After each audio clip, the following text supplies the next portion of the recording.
سورہ بقرہ کی آیت نمبر 243 سے آیت نمبر 252 تک کی تلاوت ابھی آپ کے سامنے کی گئی ہے۔ گزشتہ آیات میں ہم نے طلاق، نکاح اور عدت سے متعلق مسائل کو پڑھا تھا۔ آج جو آیات ہم نے تلاوت کی ہیں، ان آیات میں کچھ واقعات کو ذکر کیا گیا ہے، اور ان واقعات کو ذکر کرنے کا مقصد پڑھنے والوں کے لیے عبرت کا سامان ہے۔ ایک بات ہمیشہ یاد رکھیے گا کہ قرآن کریم میں جب بھی گزشتہ قوموں کے احوال یا ان کے واقعات کو بیان کیا جاتا ہے، اس میں بے شمار حکمتیں پوشیدہ ہوتی ہیں، جن میں سے ایک سب سے بڑی حکمت جس کا تذکرہ جو آخری آیت ہم نے پڑھی اس میں بھی ہے کہ یہ واقعات جو نبی علیہ الصلوۃ والسلام کی تشریف آوری سے کئی ہزار برس پہلے وقوع پذیر ہو چکے ہیں، ان کا حضور علیہ الصلوۃ والسلام کی زبانی بیان کروانا یہ نبی علیہ الصلوۃ والسلام کی نبوت کی اور ان کی صداقت کی دلیل ہے۔ کیوں کہ حضور علیہ الصلوۃ والسلام نے اپنی جتنی زندگی ان لوگوں کے درمیان میں گزاری، 40 برس کے بعد نبوت ملی، جو 40 سال کی زندگی تھی وہ ایک کھلی کتاب کی طرح سب کے سامنے تھی۔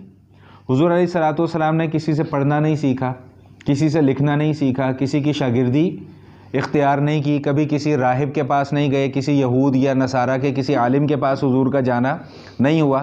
تو پھر حضور علیہ الصلوۃ والسلام کو یہ ساری کی ساری باتیں پتہ کہاں سے لگیں؟ اور یہ سارے واقعات ایسے واقعات ہیں جو یہود و نصارہ کی کتابوں میں بھی موجود ہیں، اور یہی وہ سنتے تھے واقعات کو تو حیران ہوتے تھے کہ واقعات تو ہماری کتابوں کے اندر بھی موجود ہیں۔ تو ان واقعات کے بیان کرنے میں جہاں اور بہت ساری حکمتیں پوشیدہ ہیں، ان میں سے ایک حکمت یہ بھی ہے کہ حضور علیہ الصلوۃ والسلام کی نبوت کی صداقت کی یہ واقعات دلیل ہوا کرتے ہیں کہ ایک ایسا انسان کہ جس نے کسی سے پڑھنا لکھنا سیکھا نہیں ہے، لیکن وہ اتنے خوبصورت اور اتنے فصیح اور اتنے بلیغ انداز سے ان سچے واقعات کو جو ان کی تشریف آوری سے کئی ہزار برس پہلے وقوع پذیر ہو چکے ہوئے ہیں، جب وہ ان کو بیان کرتا ہے تو اس کا مطلب یہ ہوا کہ اس دنیا کے اندر اس کو کوئی سکھانے والا نہیں ہے، اس کے اوپر یہ واقعات کو نازل کرنے والی اور اس کو سکھانے والی ذات کوئی اور ہی ہے، جس کا اللہ پاک نے یہاں پر یہ ذکر فرمایا کہ یہ جتنی بھی آیات ہیں یہ اللہ تعالیٰ کی آیات ہیں، یہ ہم آپ کو سکھاتے ہیں۔ اور کیوں سکھاتے ہیں کہ انک لمن المرسلین، کہ آپ ہمارے بھیجے ہوئے رسولوں میں سے ایک رسول ہیں۔ ایک بات تو یہ سمجھنے کی ہے۔ دوسری بات یہ سمجھنے کی ہے کہ اب آگے جو مسائل آ رہے ہیں ان میں مال کو خرچ کرنے کے حوالے سے آداب کو ذکر کیا جائے گا، اور تفصیلی مضمون انشاءاللہ آگے آئے گا۔ اور دوسرا یہ کہ جو ہمارے بنیادی عقائد ہیں، توحید ہے، رسالت ہے، آخرت ہے، ان میں سے دوسرا عقیدہ ہے رسالت کا۔ رسالت کا مطلب کیا ہوتا ہے کہ اللہ تعالیٰ اپنے بندوں میں سے کسی ایک بندے کو منتخب فرما لیتے ہیں کہ جو باقی بندوں تک اللہ کا پیغام پہنچائے، جس کو ہم نبوت کا مقام کہتے ہیں یا جس کو ہم رسالت کا مقام کہتے ہیں۔ اور یاد رکھیے گا کہ یہ نبوت اور رسالت کا جو مقام ہے یہ خود سے عبادات یا ریاضتیں کرنے سے حاصل نہیں ہوتا، یہ اللہ تعالیٰ کی دین ہے، وہ جس کو چاہے اس کے لیے منتخب فرما لیں۔ تو آگے چونکہ رسولوں کا بھی تذکرہ آ رہا ہے، اس مناسبت سے یہاں پر یہ جو آج ہم نے آیات تلاوت کی ہیں دوسرے پارے کے آخر تک، اس میں مختلف عنوان کو اللہ پاک نے بیان فرمایا ہے۔ دو واقعات کو یہاں پر بھی ذکر کیا گیا ہے، اور مال کو خرچ کرنے کے حوالے سے فضیلت کو بھی ذکر کیا گیا ہے۔ میں مختصراً ان سارے احوال کے اوپر انشاءاللہ آپ کے سامنے گفتگو کروں گا۔ سب سے پہلا واقعہ جو یہاں پر ذکر کیا گیا وہ بنی اسرائیل کے احوال میں سے ایک حالت کو ذکر کیا گیا۔ ایک اہم نقطہ ذہن نشین فرما لیں کہ قرآن کریم جب بھی کسی واقعے کو بیان کرتا ہے، قرآن کریم نہ اس واقعے کا محل وقوع بیان کرتا ہے، نہ اس کا کوئی جغرافیہ بیان کرتا ہے، نہ ہی اس کی کوئی تاریخ بیان کرتا ہے، کیونکہ یہ قرآن کا مقصد نہیں ہے۔ قرآن کا مقصد جغرافیہ یا تاریخ کو بیان کرنا نہیں ہے، قرآن کا مقصد اس واقعے سے حاصل ہونے والے نتیجے کو بیان کرنا ہے۔ اب یہ واقعہ کب کہاں وقوع پذیر ہوا، اس حوالے سے کوئی مستند احوال ہمیں قرآن میں یا احادیث کے اندر نہیں ملتے۔ اسرائیلی روایات ہیں جو یہود و نصارہ سے نقل ہوتی ہوئی آ رہی ہیں۔ لیکن پہلے واقعہ سمجھ لیں، پھر اس کے بعد انشاءاللہ میں آگے بات کرتا ہوں۔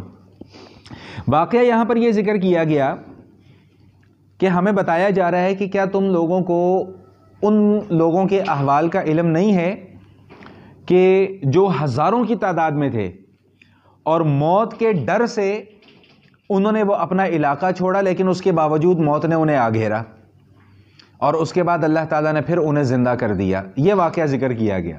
اب یہ واقعہ کہاں ہوا، کیسے ہوا، کس وجہ سے وہ لوگ گھر سے باہر نکلے، کس جگہ پر جا کر انہیں موت آئی، اور پھر وہ دوبارہ زندہ کیسے ہوئے، ان چیزوں کو قرآن نے چھوڑ دیا، لیکن جو صرف نتیجہ بیان کیا وہ 2 باتوں پر مبنی ہے، جس کا تذکرہ اگلی آیت میں آ رہا ہے۔ وہ کیا؟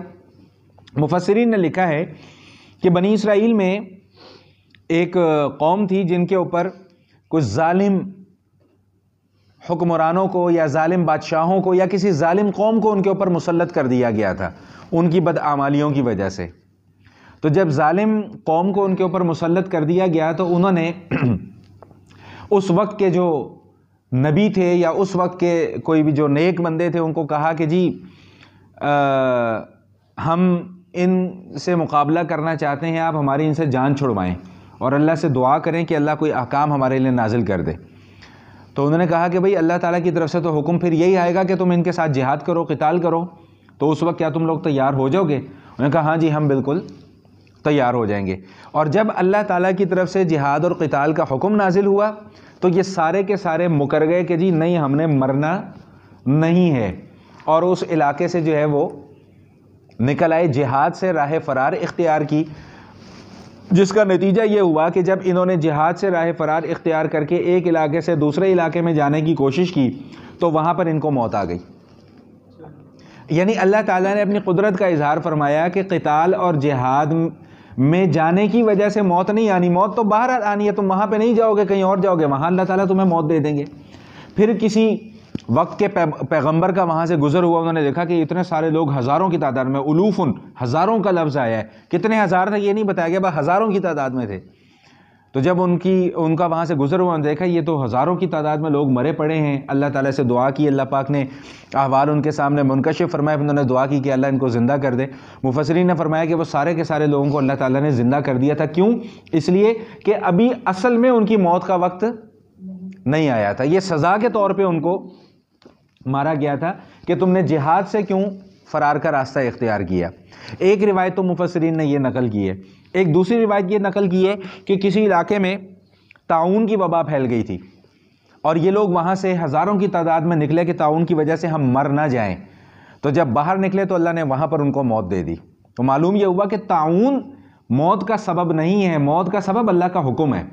یہی وجہ ہے کہ حضور علیہ الصلوۃ والسلام نے ارشاد فرمایا کہ اگر کسی علاقے کے اندر طاعون کی وبا پھیل جائے، یہ مرض ہوتا ہے، خاص قسم کی وبا ہوتی ہے، اور کوئی آدمی صبر کرے اور یہ عقیدہ رکھے کہ مجھے اگر بیماری لگنی ہوگی تو اللہ کے حکم سے لگے گی، یہ ایک دوسرے سے بیماری نہیں لگا کرتی، یہ یاد رکھیے گا، یہ اللہ تعالیٰ کا فیصلہ ہے، اللہ کے نبی کا بھی فیصلہ ہے۔ تو فرمایا کہ اگر کوئی آدمی اس بات کے اوپر صبر رکھے اور اس حالت میں وہ مر جائے تو اسے ایک شہید کے برابر اللہ تعالیٰ اجر عطا فرماتے ہیں۔ اور دوسری طرف ہمیں یہ احتیاط بتلا دی کہ اگر کسی علاقے کے اندر وبا پھیل جائے اور تم اس علاقے سے باہر ہو تو پھر اس علاقے میں مت جاؤ، اور لیکن اگر وہاں پر موجود ہو تو اس وبا کی وجہ سے موت کے ڈر سے وہاں سے نکلو نہیں۔ بات سمجھ میں آ گئی؟ حضرت عمر رضی اللہ تعالیٰ عنہ لشکر کے ساتھ کہیں جا رہے تھے شام کے علاقے کی طرف، یہ کس جگہ، تو پتہ لگا کہ جی وہاں پر کوئی وبا پھیلی ہوئی ہے، تو حضرت عمر رضی اللہ تعالیٰ عنہ نے فرمایا کہ بھئی سارے کے سارے واپس چلو۔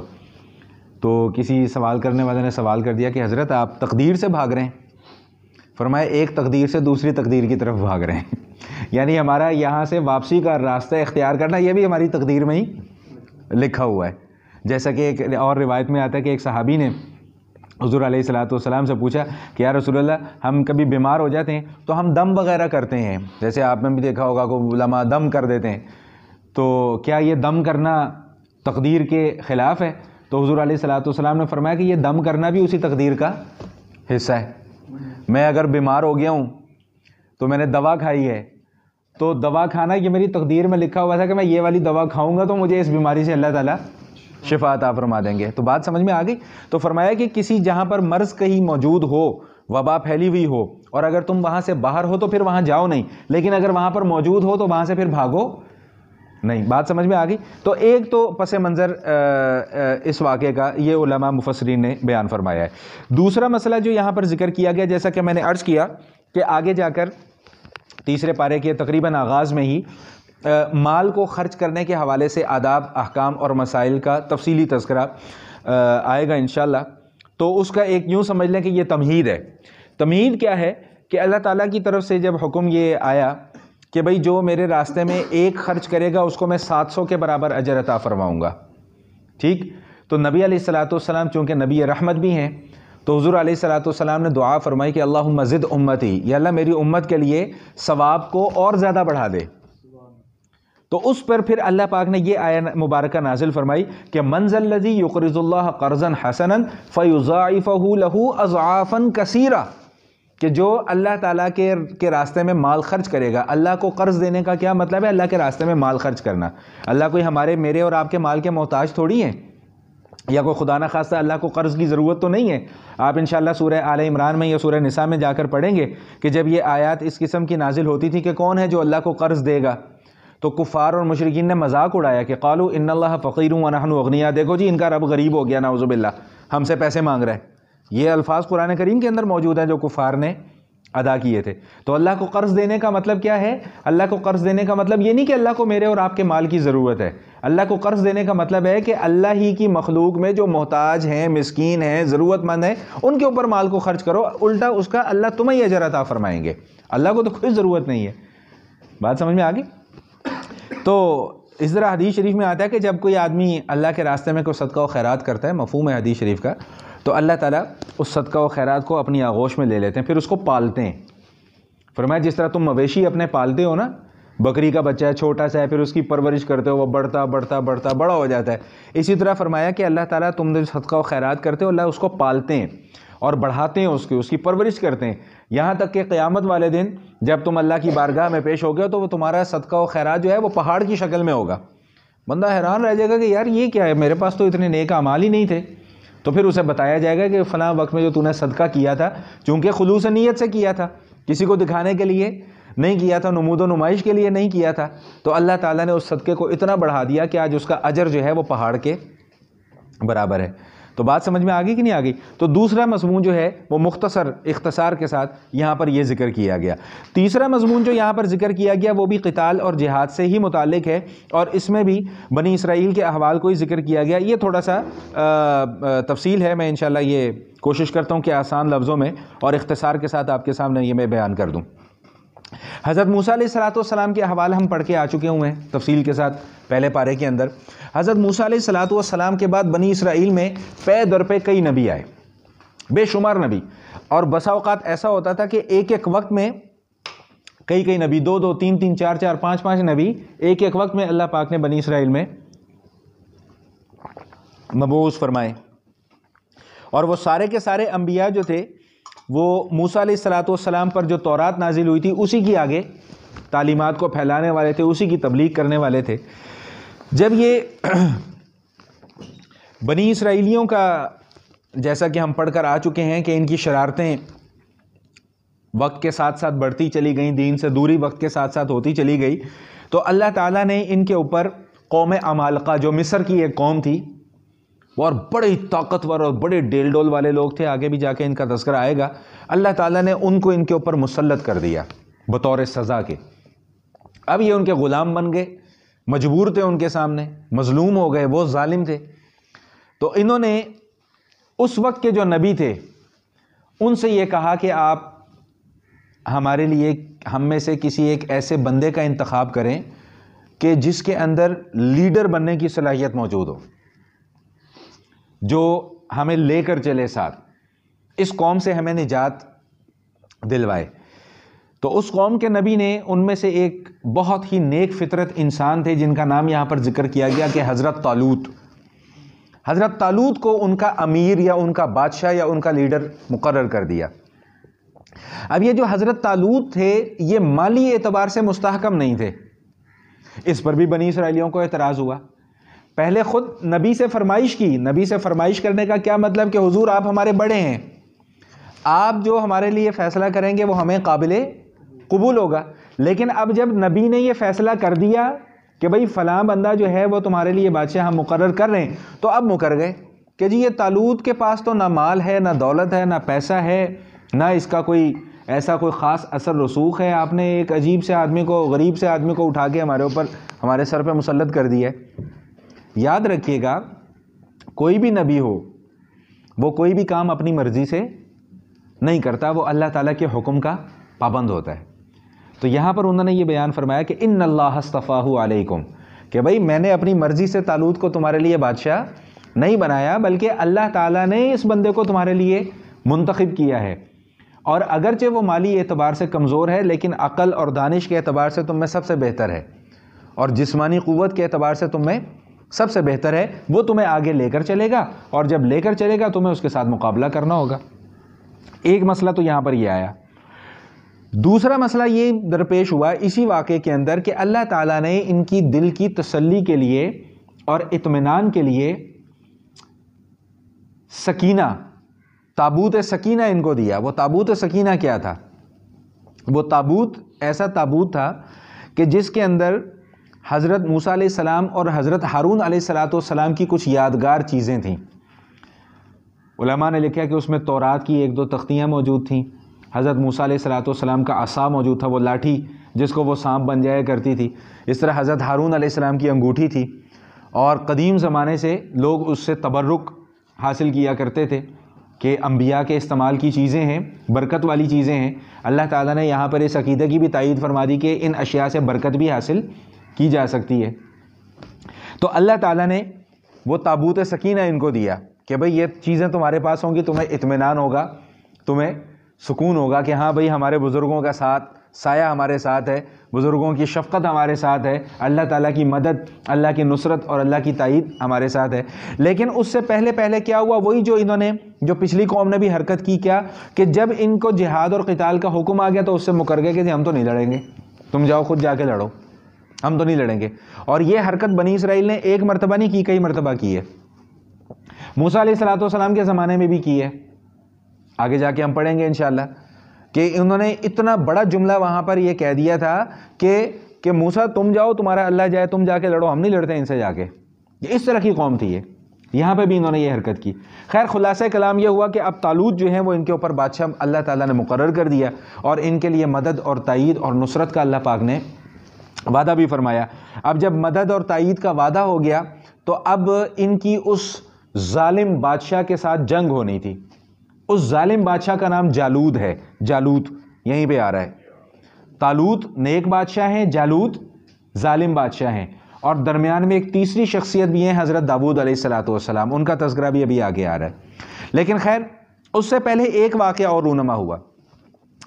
جب اللہ تعالیٰ کسی قوم کے ذمے کوئی کام لگا دیتے ہیں نا کہ بھئی تم نے یہ کام کرنا ہے، پھر یاد رکھیے گا پھر اللہ تعالیٰ کی طرف سے آزمائشیں آتی ہیں، اللہ کی طرف سے امتحان لیا جاتا ہے، پرکھا جاتا ہے بندوں کو کہ آیا یہ اس کسوٹی کے اوپر پورا اترتے بھی ہیں کہ نہیں اترتے۔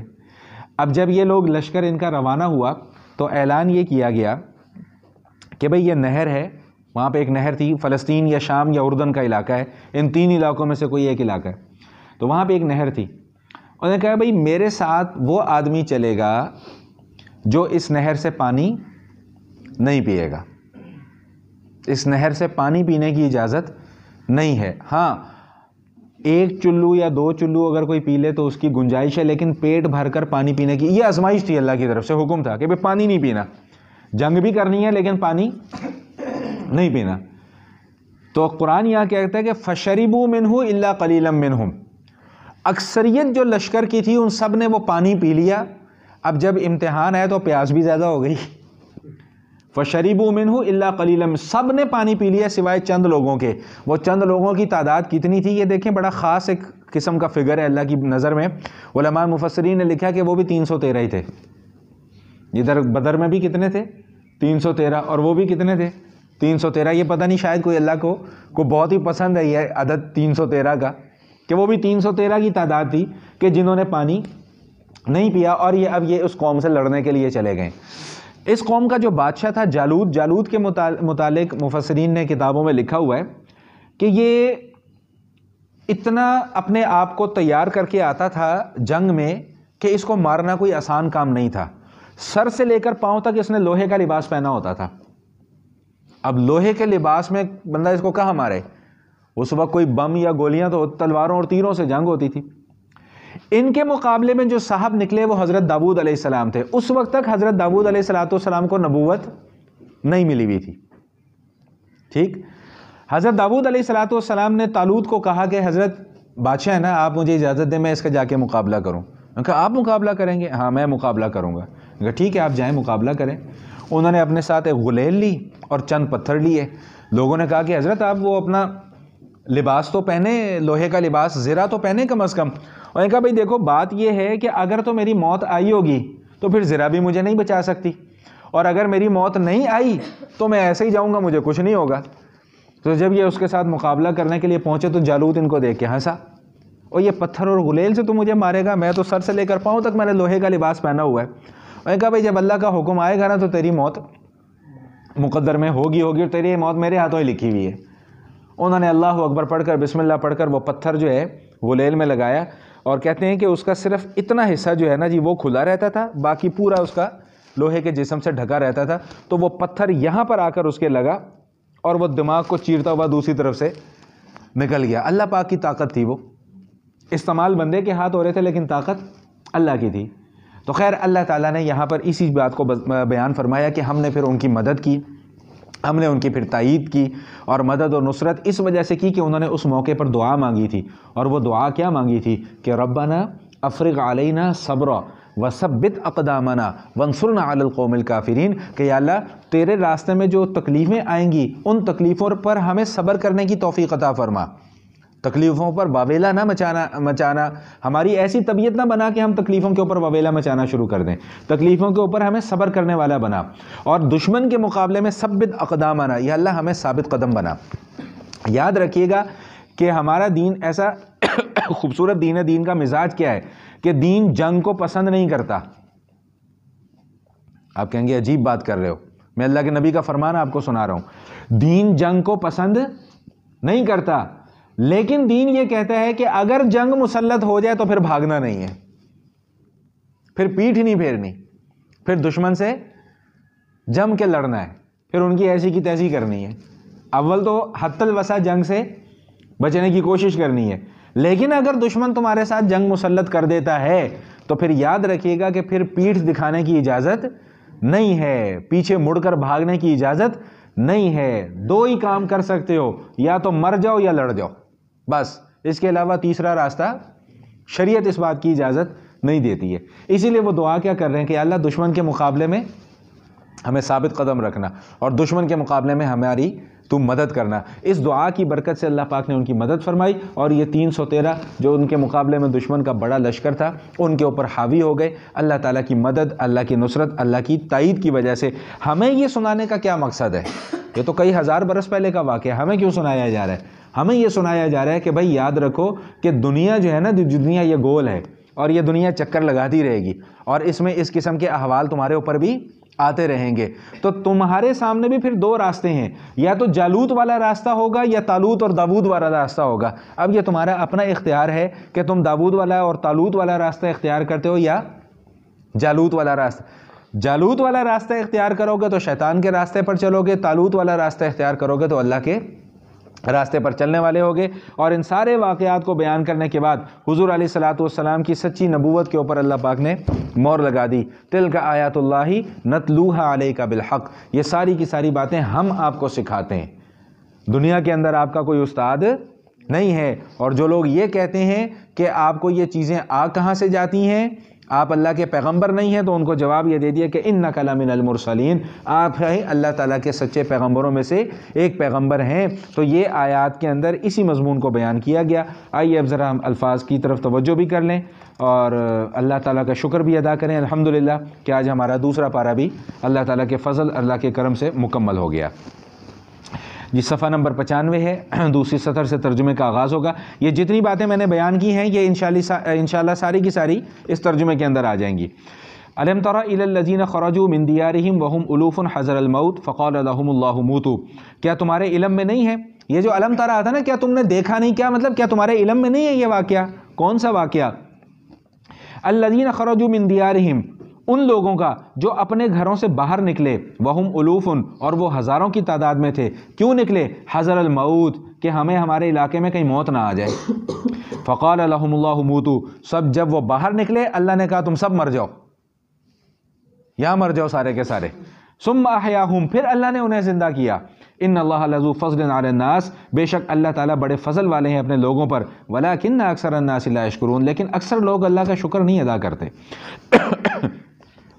وقاتلوا فی سبیل اللہ واعلموا ان اللہ سمیع علیم، اور تم اللہ تعالیٰ کے راستے میں جہاد اور قتال کرو اور یاد رکھو کہ اللہ سننے والا اور اللہ جاننے والا ہے۔ من ذا الذی یقرض اللہ قرضا حسنا، کون ہے جو اللہ کو قرض حسنہ دے گا؟ یعنی کیا مطلب؟ کون ہے جو اللہ کے راستے میں مال کو خرچ کرے گا؟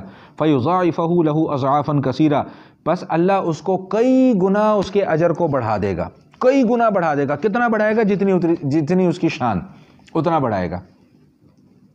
واللہ یقبض ویبسط، اللہ تعالیٰ ہی تنگی بھی پیدا کرتے ہیں، اللہ تعالیٰ ہی فراخی بھی دیتے ہیں۔ معلوم یہ ہوا کہ اگر تنگی آ جائے تو ہمیں بجائے واویلا مچانے کے کرنا کیا چاہیے؟ اللہ سے دعا مانگنی چاہیے۔ میری نظر سے ایک روایت گزری تھی جس کا مفہوم ہے کہ اللہ تعالیٰ سے اچھائی کی امید رکھنا یہ بھی ایک عبادت ہے، فراخی کی امید رکھنا یہ بھی اللہ سے یہ ایک عبادت ہے، مستقل عبادت ہے، اور اس کا اجر ملتا ہے۔ وَإِلَيْهِ تُرْجَعُونَ، اور تم سب نے اسی کی طرف لوٹ کر جانا ہے۔ أَلَمْ تَرَ إِلَى الْمَلَإِ مِن بَنِي إِسْرَائِيلَ مِن بَعْدِ موسیٰ، موسیٰ علیہ السلام کے بعد بنی اسرائیل کی جو ایک جماعت تھی، کیا تمہیں اس کا واقعہ معلوم نہیں؟ وہ کیا واقعہ تھا؟ اذ قالوا لنبی، جب انہوں نے اپنے وقت کے نبی سے کہا، لہم ابعث لنا ملکا نقاتل فی سبیل اللہ، کہ آپ ہمارے لیے ایک بادشاہ، ایک لیڈر، ایک سپہ سالار مقرر کر دیں تاکہ ہم دشمنوں سے جا کر جہاد کریں۔ قال هل عصیتم ان کتب علیکم القتال الا تقاتلوا، تو اس وقت کے نبی نے کیا کہا کہ ہو سکتا ہے کہ اگر تمہارے اوپر قتال فرض کر دیا جائے تو اللہ تقاتلوا، تم لڑو گے نہیں۔ قالوا، انہوں نے کہا، وما لنا الا نقاتل فی سبیل اللہ، دعوے بڑے بڑے کہ ہمیں کیا تکلیف ہے کہ ہم کیوں نہ لڑیں اللہ کے راستے میں، ہم تو ضرور لڑیں گے۔ وقد اخرجنا من دیارنا وابنائنا، کیوں لڑیں گے؟ اس لیے کہ ہمیں ہمارے گھروں سے باہر نکال دیا گیا، ہمیں ہماری اولادوں سے دور کر دیا گیا۔ فلما کتب علیہم القتال، جب ان کے اوپر قتال کو فرض قرار دے دیا گیا تو تولوا الا قلیلا منہم، تو سارے پیٹ پھیر کے بھاگ گئے سوائے چند لوگوں کے۔ واللہ علیم بالظالمین، اور اللہ ظلم کرنے والوں کو جانتے ہیں، یعنی چھوڑیں گے نہیں اللہ آخرت میں ان کو۔ وقال لهم نبیہم، اور ان کو ان کے نبی نے کہا، کیا کہا؟ ان اللہ قد بعث لکم طالوت ملکا، کہ اللہ تعالیٰ نے تمہارے لیے طالوت کو بادشاہ مقرر کر دیا ہے۔ قالوا، کہنے لگے، انا یکون لہ الملک علینا، کہ یہ طالوت کیسے ہمارا بادشاہ بن سکتا ہے؟ وَنَحْنُ أَحَقُّ بِالْمُلْكِ مِنْهُ وَلَمْ يُؤْتَ سَعَةً مِنَ الْمَالِ، حالانکہ ہم بادشاہت کے زیادہ حقدار ہیں۔ وَلَمْ يُؤْتَ سَعَةً مِنَ الْمَالِ، اس کے پاس تو بیچارے کے پاس نہ مال ہے نہ دولت ہے، اس کو کیوں بادشاہ بنا دیا ہمارے اوپر؟ جواب کیا آیا؟ قال، انہوں نے کہا، ان اللہ اصطفاہ علیکم، اللہ تعالیٰ نے اسے تمہارے لیے منتخب کر لیا ہے۔ وزادہ بسطۃ فی العلم والجسم، اور علم کے اعتبار سے اور جسمانی قوت کے اعتبار سے اللہ تعالیٰ نے اس کو تم سے زیادہ طاقت عطا فرمائی ہے۔ واللہ یؤتی ملکہ من یشاء، اور اصل بات کیا ہے؟ اللہ جس کو چاہتا ہے اپنی بادشاہت دیتا ہے، بس اصل اصول یہ ہے کہ وہ جس کو چاہے گا دے گا، بس تمہاری مرضی نہیں چلنی، مرضی اس کی چلنی ہے۔ واللہ واسع علیم، اور اللہ بہت وسعت والے اور بہت جاننے والے ہیں، اس کو پتہ ہے کہ میں نے کس کو منتخب کرنا ہے کس کو نہیں کرنا۔ وقال لهم نبیہم، اور ان کے نبی نے ان سے کہا کہ ان آیت ملکی، اس کی بادشاہت کی نشانیوں میں سے ایک نشانی یہ بھی ہے کہ ان یاتیکم التابوت، کہ تمہارے پاس ایک تابوت آئے گا، فیہ سکینۃ من ربکم، جس میں تمہارے لیے سامان ہوگا، تسکین کا سامان ہوگا، سکون کا سامان ہوگا۔ وبقیۃ مما ترک آل موسیٰ وآل ہارون، موسیٰ علیہ السلام اور ہارون علیہ السلام کی اولاد نے جو کچھ چھوڑا ہے وہ ساری چیزیں اس کے اندر موجود ہوں گی۔ تحملہ الملائکہ، اسے فرشتے اٹھا کر لے کر آئیں گے۔ ان فی ذلک لآیۃ لکم، اس میں تمہارے لیے بہت بڑی نشانی ہے، ان کنتم مومنین، اگر تم واقعتاً عقل رکھتے ہو، ایمان رکھتے ہو۔ فلما فصل طالوت بالجنود، جب طالوت اب اپنے لشکر کو لے کر باہر نکلے، قال، تو انہوں نے کہا، ان اللہ مبتلیکم بنہر، اللہ تعالیٰ تمہاری آزمائش کرنے والے ہیں اس نہر کے ذریعے سے۔ کیا آزمائش ہونی ہے؟ فمن شرب منہ فلیس منی، جو اس نہر کا پانی پی لے گا اس کا میرے سے کوئی تعلق نہیں ہے۔ وَمَن لَّمْ يَطْعَمْهُ فَإِنَّهُ مِنِّي، جو اس کو چکھے گا بھی نہیں اس کا میرے سے تعلق ہے، إِلَّا مَنِ اغْتَرَفَ غُرْفَةً بِيَدِهِ، سوائے اس کے کوئی ایک آدھا چلو کوئی پانی بھر لے، ایک آدھا چلو کوئی پی لے، وہ کوئی حرج نہیں ہے، لیکن پیٹ بھر کر پانی پینے کی اجازت نہیں ہے۔ یہ اللہ کی آزمائش تھی، اللہ کب کس سے کیسے کہاں آزمائش لے ہمیں کچھ نہیں پتا، سمجھ میں آ گئی بات؟ فَشَرِبُوا مِنْهُ إِلَّا قَلِيلًا مِّنْهُمْ، سب نے پانی پیا سوائے چند لوگوں کے۔ فَلَمَّا جَاوَزَهُ هُوَ وَالَّذِينَ آمَنُوا مَعَهُ قَالُوا لَا طَاقَةَ لَنَا الْيَوْمَ بِجَالُوتَ وَجُنُودِهِ، جب وہ طالوت اور طالوت کے ساتھ جو اہل ایمان تھے اس نہر کو پار کر کے دوسری طرف چلے گئے، جب انہوں نے جالوت اور اس کے لشکر کو دیکھا تو کہنے لگے لا طاقة لنا اليوم بجالوت وجنوده، کہ آج ہم جالوت سے مقابلہ کرنے کی طاقت نہیں رکھتے، نہ اس کے لشکر سے مقابلہ کرنے کی طاقت رکھتے ہیں، یعنی تھوڑا سا ایک ڈر ان کے دل کے اندر آ گیا۔